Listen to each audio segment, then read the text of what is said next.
Olá, sou a Mariana Alvim, bem-vindos ao Vale a Pena, o meu podcast onde conhecemos as pessoas enquanto leitores, com o apoio da WUC, a maior livraria online portuguesa. Fiquem por aí, vale a pena.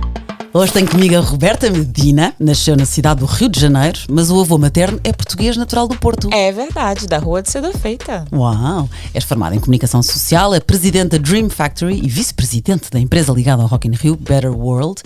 Só que tu também tens aqui outros eventos.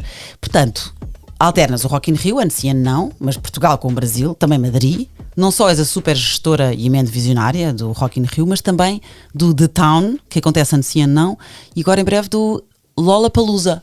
É verdade, isso agora tem uma grande transformação, mas muita calma nessa hora que somos muitos, tá?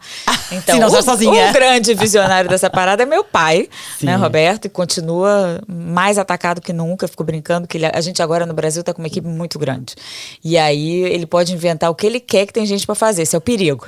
Então a gente está numa fase super divertida e desafiadora, porque a gente, desde que a gente veio para Portugal, já foram fases diferentes. A gente começou Portugal de 2 em 2 anos. De 2008 a 2012, a gente fez Portugal e Madrid no mesmo ano.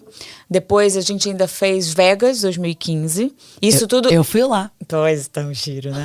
Depois, na verdade, no meio do caminho disso, em 2011, o Rock in Rio volta para o Brasil. E aí começa uma nova fase, porque o mercado brasileiro, de fato, com a marca sendo um marco histórico na história do país, né? Muito mais do que um evento legal. Então, a dimensão do Rock in Rio no Brasil é, assim, de outra escala. E aí, quando volta, começa a ficar gigante e a gente começa, então, a ficar focado em Portugal e Rio, Rock in Rio, e cada um era num ano. Eis que chega a pandemia.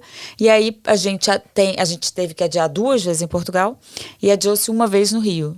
E, conclusão, agora Rio e Lisboa acontecem no mesmo ano. Que simpático. E aí, como a equipe do Rio já estava ficando grande e para a gente poder otimizar e... Cara, uma equipe de alto desempenho, daqui a pouco, já, se tiver um ano off, já começa a ser muito. E não era off, né? Era preparando a próxima edição, mas dava para fazer mais. Aí, lá vem a invenção do The Town, que era um pedido há muitos anos de São Paulo, para a gente levar o Rock in Rio, mas nunca fez sentido levar o Rock in Rio para São Paulo. Aí nasce um novo festival. The Town, a cidade. The Town, exatamente, que nasce esse ano. Mesmo tamanho, mesma estrutura do Rock in Rio, começou com 5 dias em vez de 7, mas, cara, um sucesso, só que ele tem uma história diferente, ele fala da cidade de São Paulo, da potência da cidade de São Paulo, foi o máximo. Então agora, todo ano tem um festival no Brasil, grande, como o Rock in Rio, e a pedido do nosso sócio, que é a Live Nation, que é um grande grupo internacional, né, de entretenimento, a gente começa a produzir ano que vem o Lollapalooza. Então a equipe já está nisso também, que o Lola é um grande festival, nascido em Chicago, e ele está hoje em, nem sei, não vou falar besteira, mas está em muitos países, e América Latina, Argentina, acho que é Chile o outro, não tenho certeza, mas é uma estrutura também grande, um festival tradicional, diferente do Rock in Rio, mas a equipe está se divertindo também. Que bom! E a propósito disso, já te vou fazer uma pergunta, mas antes vou aqui trazer mais dicas sobre ti. Falaste na pandemia, não é? Portanto, com a pandemia o Rock in Rio abrandou, tu que adoras chocolate, tiveste um negócio de brigadeiros. É verdade. Acho que a pessoa não sabe ficar quieta, né? Mas olha, a grande verdade é que como é que o universo faz as coisas, né? Porque uma amiga minha estava mudando de negócio ali no auge, né? A empresa dela já estava mudando depois de muitos anos, que era moda praia, de repente ela já fazia os brigadeiros, isso em Londres. Quando baixa a pandemia, eu comecei a querer apoiar, né? Tipo, era mais uma vontade de botar uma cenourinha para ela se estimular e ter força para essa né, virada que ela estava precisando fazer. Bora abrir em Lisboa. Bom, entre essa brincadeira e abrir em Lisboa foram uns meses, já estávamos nós com marcas e embalagens, não sei o quê. E eu acho que me fez, assim, um bem danado durante a pandemia, né? Porque, de alguma forma, o tamanho do estresse da gestão do festival, do adiamento, né, era muito desafiador, já com ingressos, a gente já tinha 60 mil ingressos na rua, então foi uma gestão bastante desafiadora. E aí a Brigadeiro foi assim uma doçura na vida. Mas, literalmente. Literalmente. Mas depois quando os festivais começam a voltar, eu pensei, será que meu propósito é vender brigadeiros? E aí a resposta veio, não, seu propósito é comer brigadeiros. E aí pronto. Então a Kátia continua com a empresa em Londres, mas aqui é muita responsabilidade. Essa área de alimentação é super complexo, é muita responsabilidade, tem que ter uma gestão muito próxima e não era o que a gente estava se propondo a fazer, então fechamos com carinho, sabendo as receitas para a nossa paixão se manter viva e pronto. Que bom. E sei também que tu és muito ligada à arte e gostas de pintar. É verdade. Pintas o quê? Aguarela, acrílico, é o quê? Acrílico. Eu gosto de fazer bagunça, na verdade, né? E por que é que nós não conhecemos a tua arte? Porque eu parei há muitos anos. Depois de ser mãe, eu confesso que, tipo, era muito engraçado. Às vezes que eu ia tentar pintar, invariavelmente tinha uma criança pintando a ponta do quadro. Junto. E eu acho aquilo o máximo, né? Porque, assim, eu sempre estimulei muitas crianças a pintar, desenhar, porque isso vem de mim, era o que eu fazia também, eu adoro. E não dava pra dizer não. Né? Mas aí pronto, mas aí daí a tentar evoluir para alguma coisa, esquece. Então isso, a pintura volta daqui a uns anos, quando eles já estiverem pouco interessados em pintar junto. Exato. Não é como os remédios que dava a pôr fora do alcance da criança. Não. E é mó barato, né? Eu gostava tanto de ver eles soltando a criatividade ali, que imagina se eu ia dizer que não faz mal. Era castigo. Olha, e eventos é tramado, eventos gigantes ainda mais difícil. Roberta Medina, quando você lê? Eu leio pouco, na verdade. Isso eu te avisei, né? Antes de chegar aqui. Eu tenho um maior desafio. Primeiro, meu maior desafio, eu acho que vem da falta do hábito de leitura. E curiosamente, assim, se eu olhar para minha fase de escola, eu acho super bacana de conversar, porque, bicho, é ali que vai começar o bichinho. Então, depois é mais difícil, né? Criar o hábito. Eu sou muito distraída. Eu sou aquela que lê a página do livro, chega no final, não sei o que estava lá, tem que voltar. Então é mole acontecer isso comigo. Se a história não for muito envolvente, eu vou me perder fácil. E acontece, mas eu acho que isso tudo ficou acentuado pelo... Eu lembro de as turmas paralelas às minhas estarem lendo livros, e não sei, calhou ali pelo circuito de professores, eu não tive que ler muito na escola. E isso acho que não ajudou a criar aqui o hábito. Sempre fui mais de pintar, de desenhar, de tocar, de qualquer coisa. E acabei não criando. Então, hoje eu tenho dificuldade. Eu agora tenho aqui um negócio incrível que eu descobri. Então. Que o Kindle me ajuda. Por quê? Porque as páginas são menores e passo mais rápido, não dá tempo de eu me distrair.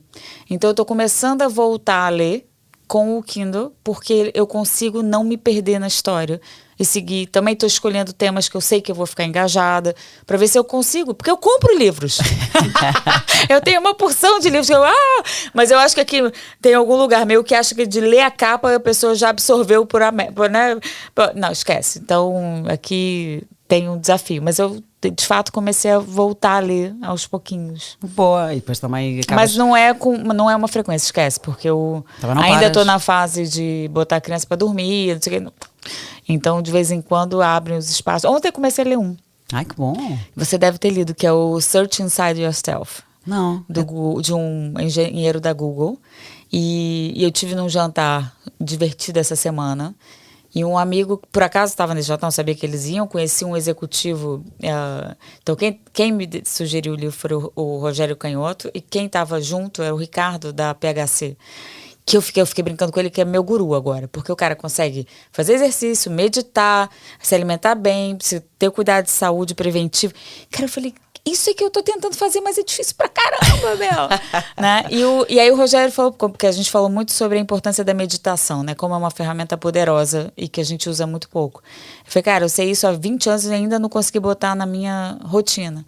Aí, Rogério, lê esse livro. Então, eu tô super curiosa, porque pelo que eu entendi, assim, é um engenheiro da Google, que tinha lá, que era o cara da felicidade, super alegre, contente, né? E ele fez uma série de palestras para a equipe da Google sobre meditação, neurociência, né?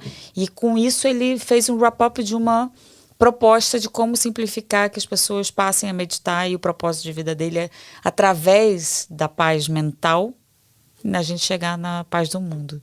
Então, estou super curiosa. E quem sabe é dessa vez. Boa, depois então... eu volto para te contar. Exatamente, para dizer se vale a pena. Search Inside Yourself. Eu depois vou deixar aqui nas notas do podcast. Mas há muitas pessoas que se identificam contigo, com certeza, e estão a dizer que sim, quando tu dizes perdi o hábito, ou tenho crianças pequenas, é perfeitamente normal. E quando nós falámos, foi o que eu disse: está bem, mas se me conseguires dizer 4 livros que adoraste, é o suficiente. Eu não espero aqui viciados na leitura. E tu, ainda para mais, és transversal, não tens um género literário favorito. muito e deste Não. aqui livros completamente diferentes uns dos outros. Eu te dei livros diferentes uns dos outros porque eu acho que tem conversa boa por trás deles todos. Que bom! Então começamos com aquele com quem tu jantarias, Sim. o Paulo Coelho, Paulo Diário Coelho. de um Mago. É verdade. Quando é que leste? Olha, eu tinha lido há muitos anos atrás, nem sei quando, mas eu fiz o Caminho de Santiago, agora em abril desse ano, com minha mãe e meus 2 irmãos. Ah, que giro. Só a minha irmã mais pequetita que tem 18 anos, mas pronto, mas mas fomos com os 3 filhos dela, né, da minha mãe, e, cara, foi maravilhoso. Eu não tinha vontade de ir ao caminho, minha mãe já fez o caminho umas 14, 16, nem sei, fez um livro sobre o Caminho de Santiago, a minha mãe. Então, é expert total. Como é que se chama o livro da tua mãe já agora? Do Rock a Compostela. Ah, que Ela giro. fala dessa jornada dela ter participado da criação do Rock in Rio em 1985 e depois da descoberta da paixão dela do Caminho de Santiago. Vou anotar. E o Paulo Coelho fez o Caminho de Santiago, que tem partes desse caminho. Esse livro, Neste não, livro. o livro é sobre o caminho dele. O Caminho do Mago é a experiência dele. Ele foi fazer o Caminho de Santiago. 800 quilómetros fez ele. E aí depois, a minha mãe já fez esse 2 vezes. 800 quilómetros. E depois ele fez o livro, né? Obviamente, alguma parte fantasiada, mas sobre a experiência do Caminho de Santiago. E aí eu falei, pô, eu fiquei apaixonada pelo Caminho de Santiago, porque ele é muito bom. Gente, é muito Eu também bom de fiz. fazer, recomendo. Fiz com 3 amigas. Só andar, não precisa mais nada. Chegar, e eu fiquei brincando com a minha mãe, já entendi porque que é Caminho de Santiago, não é chegada a Santiago, né? Porque o bom é andar. Chegar aí é absolutamente irrelevante, cara. Foi muito bacana. E fizeram quantos quilómetros, lembras? A gente fez 115, saímos de Sarria, fizemos aquele finalzinho, né, para pegar a Compostelana, não sei o quê, e fizemos num esquema super tranquilo de marcação de pousadas, sem carregar a mochila. Pessoal que tem aqui dúvidas, pessoal, relaxa, andar, né, 20 quilômetros por dia é um dia inteiro. Aquilo, a gente teve dias que tinha programado menos, a gente pulou tudo para andar mais, porque Entusiasmas. é muito gostoso, Também nos aconteceu, né? também, E não custa nada, e se for num esquema assim que você não tem nem que carregar o peso, eu acho que a grande diferença do Caminho de Santiago é o que te leva ao Caminho de Santiago, né? E do que você vai descobrir. A motivação é importante, depois as descobertas que vêm dali são muito gostosas. E pra gente, enquanto família, fazer isso foi Giro, máximo, delicioso. Ótima ideia. Mãe e filhos. A gente já não mora junto há 26 anos e parece que a gente nunca deixou de morar junto. Foi super divertido. Demos risada. Foi muito gostoso. Saudável. E aí, obviamente, me deu vontade de ler o... Leste antes ou depois do Caminho de Santiago? Não, li depois. Ok. Aí fui ler agora, assim, há pouco, sei lá, há um mês, 2 atrás. Falei, deixa eu lá ver de novo. E aí é gostoso, porque aí eu já comecei a reconhecer na experiência que ele vai relatando, né? Eu não fiz o caminho todo, né? Então, óbvio que tem muito, mas eu vou reconhecendo as histórias que a minha mãe conta, os amigos dela do Caminho de Santiago que falam milhões de histórias aí, o que o Paulo vai contando, eu vou reconhecendo. E é muito bacana, tem um amigo da minha mãe que foi descrevendo as fases. Ele mora no Caminho de Santiago, tem um albergue há muitos anos, e ele foi descrevendo num jantar que a gente fez lá, com outro amigo nosso, o Lucas, e ele ia descrevendo o que acontecia com as pessoas, pelos relatos, o que ele percebia com que cada semana, de quem fazia o caminho completo, os 800 quilômetros, o que acontecia em cada uma das semanas. Vixe, a cara do Lucas ia abrindo o olho, porque ele estava terminando os 800. Foi tão engraçado de ver o senhor dizer, não, porque na primeira fase você vai recordar a parte da infância, não sei o que. Aí o Lucas já ficou assim. Na segunda, então, as coisas da adolescência. Cara, muito engraçado, porque o que ele descreveu era o que o Lucas tinha acabado de viver sem ele se conhecerem de lugar nenhum, né? Então, eu acho que tem uma parte bonita do Caminho de Santiago, que é, e da história do livro, de você ter uma parte de espiritualidade, de desafios que vão te conectando com a vida real. Eu acho que essa é a parte bonita, né? Não é um lugar de escape, muito pelo contrário. É um espaço onde você se desafia, você pode desafiar mais ou menos, mas invariavelmente ele te traz para dentro de uma forma muito poderosa. Então, por isso que eu fui ler e adorei ler. E tu não senti, o que eu senti também é, e tu também, não é? Temos a vida acelerada e os filhos e depois vivemos com remorsos porque estamos sempre a trabalhar, quando não estamos com os filhos, mas depois quando estamos também temos de trabalhar, enfim, aquela... Sim. E o Caminho de Santiago é meio que me deu. Eu fui com 3 amigas e o que eu pensei na altura foi: eu preciso disto mais vezes. Eu tinha saudades minhas. Opa, Lelê. Vamos falar sobre isso? Não. Esse é o que eu tô mais sentindo nessa fase. Falei, gente, porque é isso, os filhos são a melhor coisa do mundo, sem dúvida nenhuma. Tá longe, né? Eu lembro assim, eu achava, antes da Lua nascer, que é minha primeira filha, que eu ia ser super executiva. Eu brincava com o Ricardo, olha, eu vou ter, porque não tem solução, tem que ser eu, mas você cria. O quê? Quando ela saiu da minha barriga, cria coisa nenhuma, dá pra cá, que é minha, né? Sou super mãe galinha. Ao mesmo tempo, tem uma hora que a gente dá demais e fica, tem uma hora que não tem mais o que dar, né? Então, eu ainda tô aprendendo exatamente isso. Eu acho que a minha busca pela meditação e etc., que ainda não consegui chegar lá, a minha busca por tentar colocar o exercício de uma forma constante, que eu sou aquela que por um período faz, daqui a pouco não faz mais, né? Isso tudo tem a ver com essa necessidade de me reencontrar, sabe? De ter o meu espaço, as coisas que eu gosto de fazer, e que isso não pode ser contra a vida familiar. Não, isso só pode ser junto, porque se sou eu, né? E eu que sou uma referência para eles, isso tem que vir. E essa é a parte engraçada, que eu tenho estado muito presente aqui nos meus pensamentos, nas minhas escolhas, que eu preciso aprender determinadas coisas para poder ser a referência para eles do que eu acho que vai ser bom para eles quando eles crescerem, né? Então, se essa entrega, mais do que está me fazendo necessariamente bem, não é esse modelo que eu quero que eles tenham. Então, como é que eu ajusto o modelo para eles terem esse mesmo nível de liberdade, né? Sim. Então é isso, vários aprendizados. Boa, o Diário de um Mago, do Paulo Coelho. Sabes que ele, deves saber, ele influenciou o rock brasileiro. Teve uma parceria com o músico Raul Seixas. É verdade. Participou na composição de alguns sucessos, compôs também para Elis Regina, para a Rita Lee, Fábio Júnior e outros. Sim. E tem livros incríveis. Pois. O Alquimista. Sim, sabes que o Alquimista, que é o mais... Pronto, é o mais... O Diário de um Mago eu adoro. Diário de um Mago, sim, esse foi o que tu trouxeste. O Alquimista...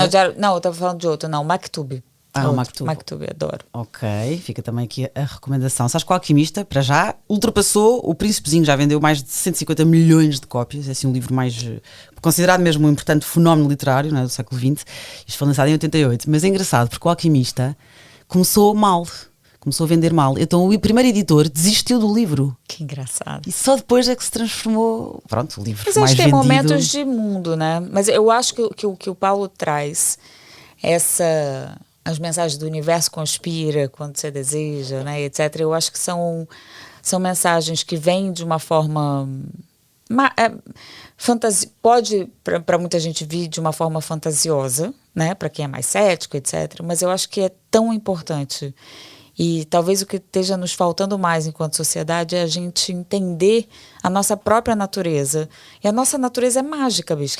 Como é que sai uma criança da minha barriga, meu? Isso tem magia nessa parada. Então, a ciência é mágica, tudo é mágico, a vida é mágica. Então, eu acho que é muito bacana a gente trabalhar mais o sonho, trabalhar mais a fantasia, né? Trabalhar mais esse poder do pensamento se materializando e atraindo as coisas que a gente deseja.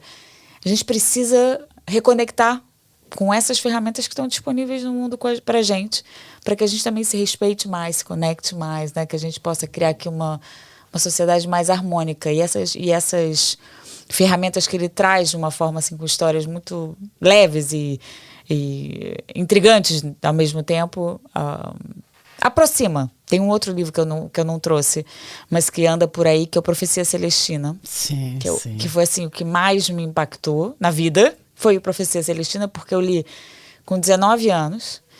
Eu li, precisei de 6 meses para voltar a ler, parei num determinado momento, fiquei 6 meses sem ler para poder conseguir voltar, porque ele materializou uma coisa que eu senti e não sabia que alguém mais estava sentindo, que é a força da energia, que é uma coisa que a gente não vê, mas que é altamente potente.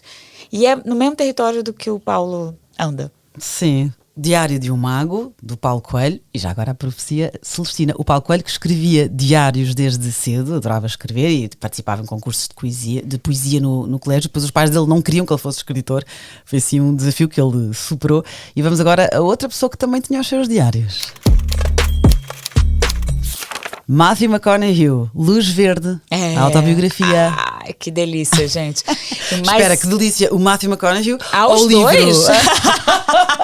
Mas a mulher dele é muito gata, então, olha, família linda, deixa lá.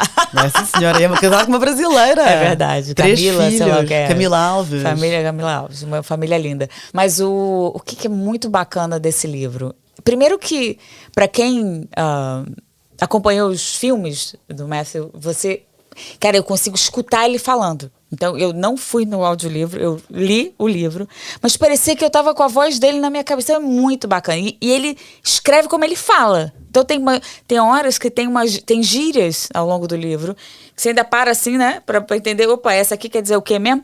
Muito gostoso. E tem uma coisa que eu me identifiquei muito, porque eu acho que eu funciono muito nesse mesmo mecanismo que ele descreve no livro, de mesmo quando você está numa situação que parece negativa, que tem alguma coisa. Vou dar um exemplo como é que eu lido da mesma forma com pessoas, né? Então você pega uma pessoa mal-humorada, desagradável, não sei o quê, e o meu pensamento é o seguinte: gente, não existe avô desagradável, avô xixelento, avô... Eu normalmente uso expressões mais fortes, mas pronto. Não existe avô ruim. Então eu fico atrás do avô bom. Cadê o avô bom dentro dessa pessoa? Né? Então, se a pessoa está sendo desagradável, sabe? Claro que tem gente que não... Pronto, pode não valer muito a pena. Não faz o esforço, exato. Mas em geral... Mas eu acho que eu faço sempre o esforço de achar o lado bom daquele personagem e desconstruir. Tem alguma coisa que está fazendo ele se colocar daquele jeito. E vou te dizer um negócio, a maior parte das vezes funciona. Eu consigo desconstruir a criatura e daqui a pouco tá super nice. E todo mundo fica olhando do meu lado, mas como assim? Porque eu tento, eu vou lá. Mas tu tentas num exercício teu ou puxando pela pessoa? Ou essa pessoa... Não, puxando pela pessoa, okay. Eu catuco, eu vou lá, vais mexendo, lá mesmo, vou provocando, vou dando risada, vou tentando abrir uma fresta pro lado. Exato, então eu faço isso constantemente. Esse é o meu modus operandi. Então... eu tô sempre buscando a coisa boa. Eu sou aquela que tá sempre atrás do copo cheio, não do copo meio vazio. Bom. Então, tchim. Então, é muito bacana, porque eu percebo claramente o que ele partilha e é muito bom ter um cara como ele, partilhando a experiência de vida. Até porque desconstrói aquela ideia de que o famoso é uma beleza. Agora eu tô assistindo o documentário do Robbie Williams, que é outra maravilha. São 4 capítulos, estou no segundo. Mas é delicioso você ver que tem uma pessoa normal. A gente se distraiu achando que figura pública é figura perfeita. E aí a gente se martiriza, se culpa por não ser uma figura que não existe, que é beleza, né? Então a gente está tentando construir uma parada que não existe. Opa! Uma grande confusão que a gente armou aqui, né? Então é muito legal quando você pode conhecer, né, a pessoa verdade por trás do personagem figura pública, com uma mensagem tão poderosa e tão simples, né? Porque essa é a beleza dele, assim, dele ir mostrando o livro inteiro, várias situações concretas, onde uma luz vermelha virou uma luz verde por uma alteração da forma de olhar para a mesma situação. Que bom, ver pela positiva. Exatamente. Ele diz mesmo: eu ando nesta vida há 50 anos, comecei a tentar decifrar os seus enigmas há 42 e a registar em diários as pistas desses enigmas nos últimos 35. Guardei apontamentos sobre sucessos e fracassos, alegrias e tristezas, coisas que me deixaram maravilhado e coisas que me fizeram rir às gargalhadas. Mas sabe que isso é curioso? Eu não faço diários. E, de fato, era incapaz de escrever um livro, porque a gente não consegue lembrar tudo, né? Ou você registra aquilo que você viveu no momento. Todos os meus registros mais profundos são sensoriais. Eu não sou uma pessoa do texto, né? E não necessariamente da fala também. Eu só falo das histórias que eu sei contar, eu sei que você fala bem, mas não é isso. Mas eu registro sensações. Eu seria incapaz de traduzir isso e escrever um livro para partilhar com alguém, né? É engraçado. Então é muito legal que ele tenha feito diários, e quem tiver aí com seus diários, prepara que tem boa história para contar. Exato. E é bom também ler, já como tu dizias do Paulo Coelho, não é? Ler coisas que tu sentias que não saberias pôr em palavras ou na escrita. Não, e depois de tanta vida, você esquece, né, meu? Tá lá em algum lugar, registrou, te marcou a forma como você se relaciona com o mundo, a pessoa que você é, mas daí é lembrar que foi aquilo que aconteceu, né? Hoje tem os exercícios, né, nas formações de alto desempenho, de autoconhecimento. Então tem lá, já ouvi em mais de uma vertente, tem 3 momentos da vida: infância, início da adolescência e jovem adulto, que marcam a sua forma de ser no mundo. E pra achar, bicho. A quem acha fácil. Aí eu fiquei ali batendo cabeça um tempão e não tenho certeza ainda delas. Então, se tivesse escrito, talvez talvez facilitasse a minha vida nessa altura do campeonato. Vais procurando os diários dos outros e vais... É isso, exatamente. Exato. O próprio autor diz, é uma carta de amor à vida, e depois fala, como tu disseste muito bem, não é? Das luzes encarnadas e cor de laranja virarem luz verde. Tu leste em inglês o Green Light, e há a tradução então, Luz Verde, de Matthew McConaughey. The Times Magazine diz que é um livro de memórias brilhante, sem dúvida uma obra que apenas Matthew McConaughey poderia ter escrito, e isto é um elogio. É, tão bom. E eu agora tenho um outro dele que é o Just Because, que é pra criança. Eu comprei, mas ainda não comecei a ler. Tá mas parece ser bem legal, pelo que eu vi. Just Because, vou anotar. Agora, outro estilo completamente diferente, que isso tem muita piada. O James Patterson é um escritor americano, muito conceituado, aliás, dos mais ricos autores americanos. Juntou-se, ele fez várias coautorias de vários livros, e uma delas com o Bill Clinton, porque ele diz que só um presidente poderia saber certos detalhes que ele precisaria para esta história. E chama-se O Presidente Desapareceu, um thriller. Muito assustador. Caraca, meu. E vou dizer o seguinte. Eu adoro o brasileiro com português. Caraca, é super brasileiro. Meu já é português, não é? Caraca, meu. E o meu é meio paulista também. Olha, esquece. Isso aqui sai... Gente, que loucura. Que tensão que eu fiquei. Primeiro que o livro, você lê numa velocidade brutal, porque aquilo é tão intrigante. Você fica tão nervoso pra saber o que vai acontecer. Não perde a atenção. Não dá tempo, nem eu me distraio. Olha que isso é um desafio.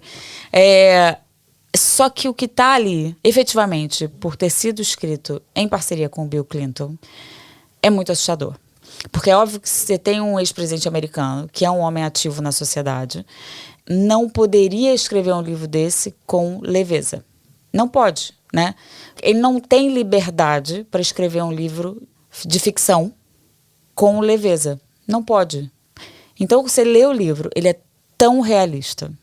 Não é que essa história aconteceu, mas é que essa história pode acontecer a qualquer momento e que pode ter acontecido algo parecido em qualquer situação. A premissa é o presidente dos Estados Unidos desapareceu. A premissa não é essa. A premissa é o nível de exposição que a gente está com o mundo todo digitalizado.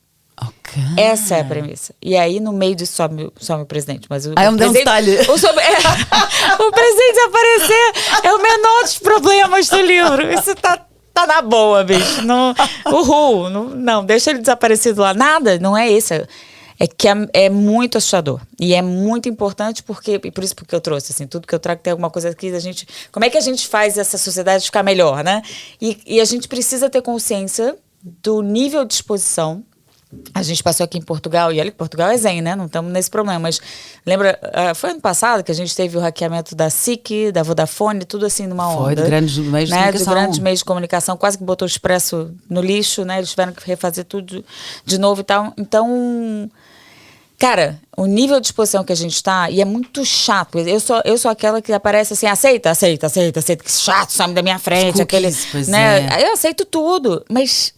E eu já vi, e olha que eu sou hiper básica no tal da tecnologia, mas vi a apresentação de empresas que, por esse aceita, o cara abre uma tela, e se ele estiver olhando aqui nessa região onde a gente está, ele vai dizer quem você é, quantos filhos você tem, qual o seu salário. Cara, coisas assim que não era para saber, mas porque em algum lugar a gente deu um aceita e respondeu alguma coisa que permite que algumas plataformas juntem toda a informação sobre a gente, né? E graças a Deus, a gente num país pacífico como Portugal, a gente não tem que se preocupar. Mas em países menos pacíficos, o que você posta no Instagram, tem que ter cuidado. E cá também temos que nos preocupar. Claro que tem, com as crianças, etc. Tem que ter muito cuidado. Então, aqui é um caso máximo do nível de cuidado que é preciso ter. Scary, super assustador. Aí eu fiquei super fã do livro, peguei o segundo, não consegui, porque ele começa tão... Não. Ele começa tão violento, é um outro caso, aí é a filha do presidente que some, mas ele começa tão... E não é uma continuidade desse. Ok. Não é o mesmo presidente. São isolados, sim.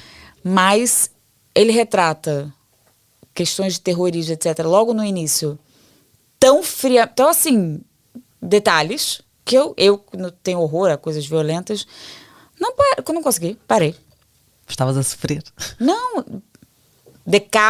um cara que decapitou, não sei o que. Cara, no terceiro decapitou, eu falei, Como é que tá é? lá. Caraca, meu! Não consigo, porque Tá bom. eu sou super visual. Então, se ele diz também que não decapitou, eu consigo. vejo Sim. decapitar. O sangue todo. Sim, Não percebo. esquece, não. Parei, tá lá na prateleira, quem sabe um dia. Não, acho que não. Acho que eu vou doar aquele.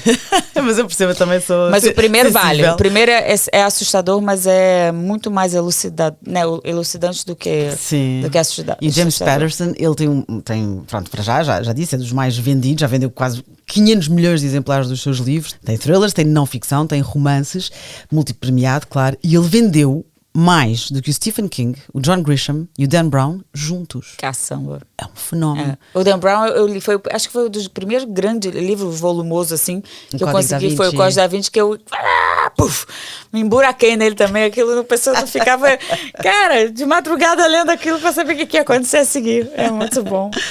Então, Bill Clinton e James Patterson, o presidente desapareceu. E agora, nada a ver, otimização humana do Pedro Escudeiro. Isto é não ficção, é para ajudar, conta lá. Bom, isso é tudo a ver. Estamos falando aqui. Na verdade, tem uma construção nisso aqui. Pera lá. A soma desses livros tem uma construção. Há uma coerência. Eu sou uma pessoa em eterna busca de como é que a gente faz a sociedade ser um espaço mais harmônico de forma coletiva, né? Eu tenho uma consciência muito clara de que o meu bem-estar depende do bem-estar de qualquer outra pessoa que esteja no mesmo contexto que eu, né? E esse contexto é o planeta. Então, o contexto é bastante amplo. E eu acho que todos esses, então a gente olhar para a espiritualidade, a gente olhar os desafios da vida com mais leveza, transformando eles em aprendizados, em catapultas para o sucesso e para a felicidade, né? A gente entender os riscos que existem, né, para a gente poder se posicionar, isso tudo faz parte do mesmo pacote. Agora, isso tudo vai aqui desembocar nesse lugar que é, se a gente não estiver bem, a gente não consegue tá ativo para fazer o mundo melhor, né? Então, o Pedro é um grande amigo, marido de uma das minhas melhores amigas, fisioterapeuta, osteopata, escreveu esse livro e eu achei muito delicioso começar a ler, porque o Pedro é um cara que se expõe pouquíssimo. E, de repente, o início do livro ele se expõe pra caramba. Eu falei, ué, o que aconteceu aqui? Né? Mas ele se expõe e descreve toda a experiência de tudo que ele foi estudando para fazer ele ter mais saúde, né? Então, quando a gente olha, eu também tenho assistido aulas da Nós Escola, que também fala de saúde integral. Então, hoje, se a gente não olhar para espiritualidade, saúde mental, alimentação, exercício, tudo isso a gente tem que fazer. É uma tarefa, aquilo que a gente conversou aqui um pouquinho antes, que é haja disciplina. E o Pedro é super disciplinado, por isso que é irritante, porque ele consegue fazer e eu tô aqui batendo cabeça para ele. Mas ele ensina coisas muito práticas no dia a dia, que a gente pode fazer e botando e aprendendo aos pouquinhos, não vamos conseguir fazer tudo ao mesmo tempo, né? Mas que é pra gente estar mais saudável, pra gente estar com a potência do nosso corpo, porque quando a gente se alimenta mal, a gente invariavelmente, eu adoro comer bobagem, e como? Se a gente faz isso constantemente, é quase um envenenamento, né? A gente vai tirando potência do nosso corpo, potência da nossa clareza mental. Então, se a gente dorme mal, que é um tema que, graças a Deus, está crescendo, eu acho que todas essas conversas ganharam um espaço de escuta muito grande pós-pandemia, porque a gente expôs um mal-estar muito grande da sociedade e acentuou o mal-estar, né? Então, o consumo não resolve tudo, né? Dá aquela alegria momentânea, mas não vai resolver, você vai voltar em casa depois daquilo não tem mais graça. Então, o que a gente pode fazer que está na natureza, que está na nossa própria natureza, para a gente conseguir estar no nosso melhor estado físico, mental, espiritual, emocional, para que a gente, então, esteja bem no mundo. E se cada um de nós estiver bem individualmente, mais facilmente o coletivo vai estar bem, né? Então, tenho aprendido muito com o Pedro e são coisas relativamente simples. Otimização humana, que é o título do livro, é exatamente o que ele procura, Liz. Como conseguir estar em equilíbrio biológico e alcançar de forma espontânea saúde, performance e vitalidade. Este livro mostra-nos como a otimização humana é um processo de alcance de todos, de melhoria da saúde e do bem-estar, que faz uso do conhecimento gerado pela ciência, guiado pela autoexperimentação, com o apoio de tecnologia sofisticada e inovadora e aplicada em rotinas de vida naturais. Mas falando assim fica complicado. Resumindo aqui é o seguinte. Foi o que tu disseste lindamente. A gente por exemplo, o que eu, nas consultas e nas experiências com o Pedro, o que a gente percebeu? Eu vivo num estado de defesa. né? Eu lido e eu vim aprendendo sobre mim, assim, tudo que é de responsabilidade, como ser mãe, e o próprio Rock in Rio, porque ele é um projeto do meu pai, não é um projeto, né? Então, qualquer coisa que se faça respinga na imagem do meu pai, então mesmo depois de tantos anos, bicho, eu sou filha, não tem solução, isso ainda é importante para mim. Isso para mim é pesado. Eu vivo numa situação de muito Stress, defesa e ataque. sim. É isso. Então, como é que eu posso, no resto do tempo, baixar essa pressão? Porque senão o corpo tem uma hora que não consegue dar mais. É um pouco que a gente falou aqui, enquanto ser mãe e se esquecer, estamos trabalhando no mesmo território, né? Você se esquece que você dá mais do que você tem e como é que a gente reabastece a fonte, né? Não esquecer de ti. Dessa energia. Então, mas isso é uma coisa muito física. Então, e é muito engraçado, porque o Pedro, de espiritual, de energia, porque acredita nada disso. É super, né, super atrás das ciências, dos estudos, não sei o quê. E a gente vai parar no mesmo lugar. Vindo por um lado, vindo pelo outro, as soluções que estão sendo colocadas estão disponíveis, de um bom sono, de uma alimentação menos agressiva, digamos assim, né? Com o nosso, e não tem a ver com ser gordo, magro, não tem nada a ver com isso, mas uma alimentação que joga a nosso favor e não jogue contra. Aquela história, a gente come feito uns malucos, daqui a pouco fica sem energia. São coisas muito básicas, né? Pra gente poder estar com mais vitalidade, é só isso. E é muito bacana você dizer que precisa de milhões de recursos, nada. A experiência do Pedro é ele, com ele, em casa, num apartamento com pouco espaço, né? E ir inventando as coisas e achando solução, vai andar na rua e sente um pouco de frio que lhe faz bem. Sabe, coisas assim muito simples e que acho que são extremamente poderosas. Mas é ferramentas para te defenderes. Porque tu tens, elas estão em ti. Estão todas na gente. Saber usar. Exatamente. Ok. Ele completou 4 dos 5 anos da licenciatura de Engenharia, mas depois formou-se em Fisioterapia, em seguida em Osteopatia, no Reino Unido, onde iniciou o doutoramento e foi docente na licenciatura de Osteopatia em Oxford. E foi este o percurso decisivo para a criação das bases deste modelo terapêutico característica da saúde escudeira. Há mesmo já o termo, que ele depois criou uma equipa, isso, não é? É isso mesmo. Eles trabalham ativamente essas soluções para ajudar os pacientes deles, porque a base é fisioterapia e osteopatia, mas ele foi aprendendo que não adiantava ele cuidar do corpo se a pessoa não estava dormindo bem. Não adiantava ele arrumar o joelho que está doendo, se depois a alimentação. Então, o que ele foi pesquisando é que o trabalho dele em consultório, da parte física, era muito limitado se a pessoa não tivesse cuidando do resto. É o todo. É o todo. Então, aí ele foi desenvolvendo esse modelo. Muito bacana. Otimização humana, do Pedro Escudeiro. Pergunta agora, Roberta Medina. Manda. Diário de um Mago, do Paulo Coelho. Luz Verde, do Matthew McConaughey. O Presidente Desapareceu, Bill Clinton com James Patterson. E Otimização Humana, do Pedro Escudeiro. Escolhe um. Luz Verde, sem dúvida nenhuma. Mas espera, estamos a falar do autor ou do livro? Não, estamos falando da atitude frente à vida. É isso. Atitude diferente à vida. Boa resposta. Eu estava, obviamente, a repetir a piada, porque eu tenho um fraquinho pelo Matthew McConaughey. Puxa, quem não tem, né? Boa. Por isso é bom que ele esteja lá nos Estados Unidos e a gente aqui. Sim. Para não dar problema. Por acaso tenho aqui alguma informação sobre ele, depois nem disse, mas pronto, nasceu no Texas, em 1969, é o mais novo de 3 irmãos, sendo um deles adotado. Gente, a história dos pais dele é muito louca. É, porque eles casaram um com o outro 3 vezes. 13? Divorciaram-se. 13 vezes. Eu li que eles divorciaram-se 2 vezes e casaram 3. Não, eu acho que é mais. Eu acho que divórcio... Não, casamentos são menos. Casamentos são 3, depois de 2 divórcios. Mas que separavam-se e Não, eu acho que eles separavam toda hora. Tem uma fase da vida do Matthew que a mãe sai por meses e o pai nunca contou que eles estavam divorciados. Dizia que a mãe tinha ido, sei lá, descansar a cabeça em outro lugar. Olha, ele tem uma vida estável, está casado há muitos anos. Essa é a parte mais interessante aqui, muito louca. O pai dele dizia que ia morrer fazendo sexo com a mãe dele. E não foi que foi assim, ó. Muito louco. Muito louco. Eu estou a rir, não tem piada nenhuma. Não, mas é muito maluco. O cara dizia, a vida inteira disse isso. O dia que eu morrer vai ser assim. E foi. Eu acho que a realidade ultrapassa a ficção, sem dúvida. E se tu vês um filme ou lês um livro em que eles se separam 1000 vezes e ele diz que vai morrer assim, depois morre assim, tu ficas. Não. Na verdade é o contrário. Eu acho que o desafio aqui é quando vai pro futuro. Essa vem da onde, né? Com essas ideias malucas que o povo tem pra botar em filme e livro. Vem da onde essa parada, meu? E aí eu acho que a gente corre atrás do futuro através dessas grandes ficções. Mas tem maior parte das ficções vem da vida real, não tem dúvida nenhuma. Se a gente olhar para o cenário político internacional... Olha o 1984 de George Orwell, não é? Que era o Big Brother. Caraças, meu. É mesmo. Não, até os Simpsons adivinharam os alguns. Simpsons é muito bom, né? Não dá para explicar essas coisas. Matthew McConaughey fez a escolha com a luz verde. Agora, tendo em conta que, pegando aqui no livro, e achei graça esta. Eu não sabia desta coautoria do James Patterson com o Bill Clinton, o presidente desapareceu. Então, há outra coautoria Opa! da Hillary Clinton Olha! com a Louise Penny, que se chama Estado de Terror. E é o livro que eu tenho para te oferecer. É um isso thriller. É para eu ficar apavorada de novo? Não, isso, espero que não, mas sabes o que é que diz? Diz que é um thriller único e totalmente envolvente. Portanto, só esta frase é para ti.